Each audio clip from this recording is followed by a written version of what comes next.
पाठ 6 डॉक्टर होमी जहांगीर भाभा। कहा जाता है कि जब रात का अंधेरा बढ़ जाता है तभी सवेरा होता है।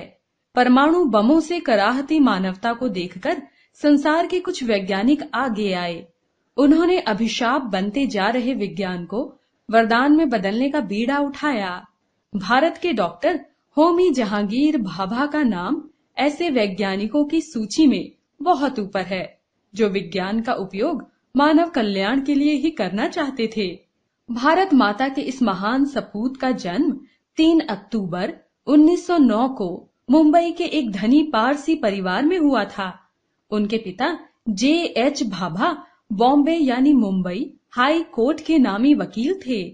होमी बड़े प्रतिभाशाली छात्र थे। 17 वर्ष की उम्र में वे उच्च शिक्षा प्राप्त करने के लिए इंग्लैंड चले गए। उन्होंने कैम्ब्रिज विश्वविद्यालय से 1931 में इंजीनियरिंग की परीक्षा प्रथम श्रेणी में पास की। इसके 3 वर्ष बाद 1934 में उन्होंने कैम्ब्रिज से ही PhD की उपाधि प्राप्त की। डॉक्टर भाभा ने वहीं पर रहते हुए कैम्ब्रिज में पढ़ाने के साथ साथ अपना शोध कार्य भी जारी रखा। उनके शोध का विषय था ब्रह्मांड किरणें। उनका यह कार्य एकदम अलग और अपने आप में नया था। उनकी प्रतिभा का सम्मान करते हुए इंग्लैंड की प्रसिद्ध वैज्ञानिक संस्था रॉयल सोसाइटी ने उन्हें अपना फेलो, संस्था का सदस्य चुन लिया। डॉक्टर भाभा की आयु उस समय केवल 32 वर्ष की थी। ऐसे भारतीय गिने चुने ही हैं जिन्हें यह सम्मान मिला है।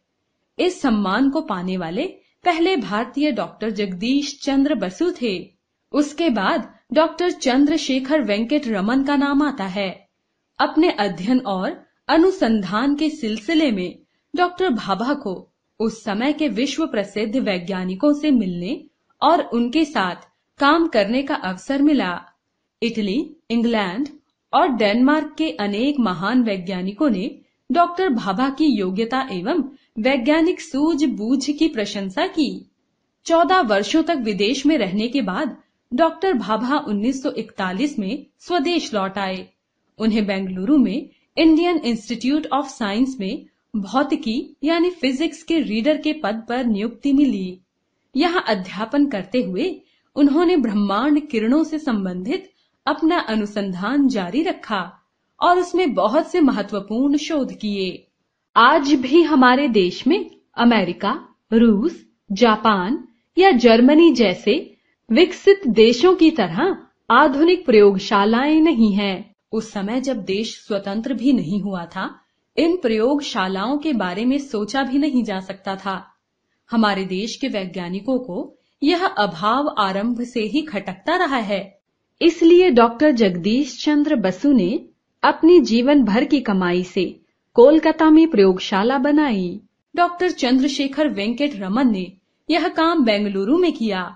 डॉक्टर भाभा बेंगलुरु के इंडियन इंस्टीट्यूट ऑफ साइंस में अध्यापन करते हुए डॉक्टर रमन द्वारा स्थापित प्रयोगशाला में अनुसंधान करते रहे, लेकिन वह प्रयोगशाला उनकी आवश्यकताओं की पूर्ति नहीं कर पाती थी। उन्हें और भी बड़ी आधुनिक सुविधाओं से युक्त और उच्च श्रेणी की प्रयोगशाला की आवश्यकता थी।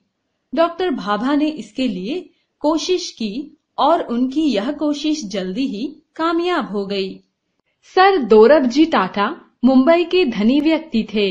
उन्होंने अपने ट्रस्ट से इस काम के लिए डॉक्टर भाभा को धन उपलब्ध करवाया। डॉक्टर भाभा के अथक प्रयत्नों से 1945 में मुंबई में Tata institute of fundamental research की स्थापना हुई। इस काम के लिए सरकार की ओर से भी धन उपलब्ध करवाया गया। डॉक्टर भाभा को ही उस संस्थान का निदेशक नियुक्त किया गया। आज हमारे देश के अनेक वैज्ञानिक इसमें शोध कार्य कर रहे हैं और यह भारत में शोध करने के लिए सर्वश्रेष्ठ संस्था है। इस संस्था की स्थापना के बाद डॉक्टर भाभा को अपने शोध को आगे बढ़ाने में सहायता मिली। डॉक्टर भाभा उच्च कोटि के गणितज्ञ भी थे। गणित पर अधिकार होने के कारण उन्हें अपने सिद्धांतों को गणितीय ढांचे में प्रस्तुत करने में बड़ी सुविधा मिली। डॉक्टर भाभा ब्रह्मांड किरणों के क्षेत्र में अध्ययन के लिए विश्व प्रसिद्ध हैं। उन्होंने बेंगलुरु से मुंबई आने के बाद भी इस विषय पर अपने शोध को जारी रखा। उनके साथ अनेक युवा वैज्ञानिक भी इस दिशा में शोध कार्य करते रहे। डॉक्टर भाभा ने विश्व को बताया कि ब्रह्मांड किरणें कैसे उत्पन्न होती हैं, वे कैसे धरती पर पहुंचती हैं, उनमें कितनी शक्ति होती है, वे वस्तु विशेष को किस सीमा तक पार कर सकती हैं।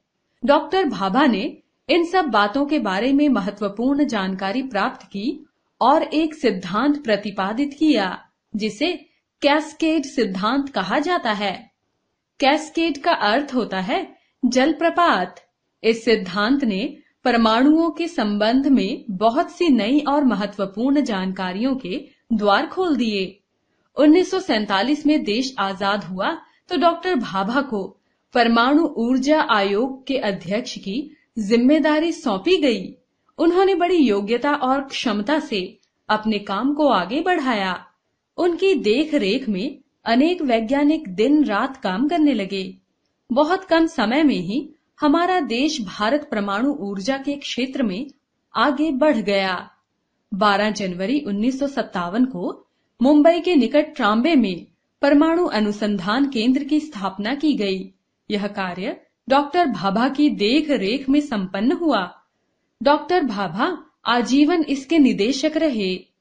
इस केंद्र में भारत कनाडा सहयोग से 3 परमाणु भट्टियां बनाई गईं, जिनसे मुंबई नगर की बिजली की आपूर्ति हो रही है।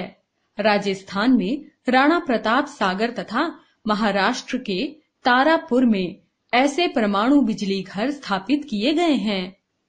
डॉक्टर भाभा चाहते थे कि परमाणु शक्ति का प्रयोग हथियार बनाने के लिए नहीं बल्कि शांतिपूर्ण कार्यों के लिए किया जाए। वे चाहते थे कि परमाणु शक्ति का प्रयोग करते हुए भारत में ऊर्जा की आवश्यकताओं को पूरा किया जाए। इससे देश ऊर्जा संकट की स्थिति से बाहर आ सकता है। परमाणु शक्ति का प्रयोग करते हुए देश में उद्योगों को बढ़ावा दिया जाए ताकि हमारा देश भी समृद्ध देशों की कतार में शामिल हो सके। डॉक्टर भाभा ने भारत में इलेक्ट्रॉनिक्स उद्योग की नींव भी रखी। यदि उस समय डॉक्टर भाभा ने यह पहल न की होती तो आज हम टेलीविजन या कंप्यूटर जैसे जरूरत के सामान के लिए भी विदेशों पर ही निर्भर होते। महान वैज्ञानिक होने के साथ साथ डॉक्टर भाभा एक कुशल चित्रकार और संगीतज्ञ भी थे। उन्हें बागवानी का भी शौक था। अपने हाथों से लगाए पौधों पर खिलते फूलों को देखकर वे आनंद विभोर हो जाते थे। डॉक्टर भाभा ने देश विदेश में खूब सम्मान पाया। कई विश्वविद्यालयों ने उन्हें डॉक्टरेट की मानद उपाधियों से सम्मानित किया। 1937 में उन्हें एडम्स और 1948 में हॉपकिंस पुरस्कार दिया गया। 1954 में भारत सरकार ने उन्हें पद्म भूषण की उपाधि से सम्मानित किया। 1957 में डॉक्टर भाभा को सर्वसम्मति से भारतीय विज्ञान कांग्रेस का अध्यक्ष चुना गया। 1966 का जनवरी महीना स्वतंत्र भारत के लिए बड़ा दुर्भाग्यपूर्ण साबित हुआ। 11 जनवरी 1966 को भारत का मान बढ़ाने वाले प्रधानमंत्री श्री लाल बहादुर शास्त्री का निधन हुआ और इसके कुछ दिन बाद ही 24 जनवरी को देश ने अपना महान वैज्ञानिक खो दिया। जिस विमान से डॉक्टर भाभा यात्रा कर रहे थे वह एल्प्स पर्वत को पार करते समय दुर्घटना का शिकार हो गया। भारत के तत्कालीन राष्ट्रपति डॉक्टर सर्वपल्ली राधाकृष्णन ने डॉक्टर भाभा के निधन पर शोक व्यक्त करते हुए कहा था, डॉक्टर भाभा के असामयिक स्वर्गवास से जो क्षति हमें हुई है उसका हम अनुमान नहीं लगा सकते। शास्त्री जी की जगह तो कोई ना कोई प्रधानमंत्री बन जाएगा, परंतु डॉक्टर भाभा का स्थान कौन भर सकेगा।